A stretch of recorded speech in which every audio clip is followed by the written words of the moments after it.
നമസ്കാരം. ഇൻഫോട്ടിക്കിലേക്ക് സ്വാഗതം.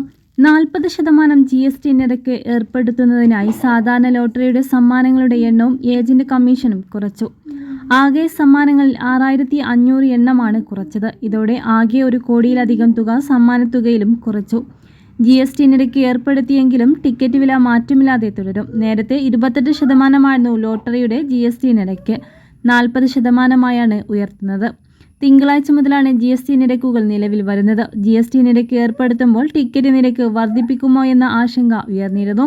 ഇത് ലോട്ടറി വ്യവസായത്തെ കാര്യമായി ബാധിച്ചേക്കും. ഇതേ തുടർന്നാണ് ടിക്കറ്റ് നിരക്ക് കൂട്ടാതെ സമ്മാനങ്ങളുടെ എണ്ണവും കമ്മീഷനും കുറച്ചത്.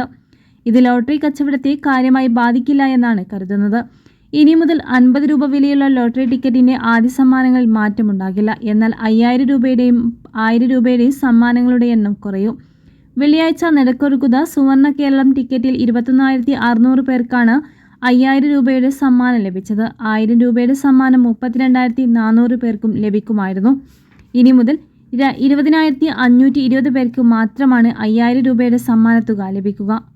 1000 രൂപയുടെ സമ്മാനത്തുക 27,000-ആയും കുറച്ചു. ഇതോടെ സുവർണ കേരളം ടിക്കറ്റിൽ 6,480 ഭാഗ്യശാലികളുടെ കുറവുണ്ടാകും. ഈ മാറ്റത്തെ തുടർന്ന് സമ്മാനത്തുകയിൽ 1,08,00,000 രൂപയും കുറയും. ടിക്കറ്റ് വിൽപ്പന നടത്തിയാൽ വിറ്റ ടിക്കറ്റുകൾക്ക് സമ്മാനം ലഭിച്ചാലും ഏജന്റിന് കമ്മീഷൻ ലഭിക്കും. ആ കമ്മീഷനിലും കുറവുണ്ടാകും. 12% കമ്മീഷൻ നേരത്തെ ലഭിച്ചെങ്കിൽ ഇനി മുതൽ 9% മാത്രമേ ലഭിക്കുകയുള്ളൂ. ഓണം ബമ്പറിന് പുതുക്കിയ GST നിരക്ക് ബാധകമല്ല.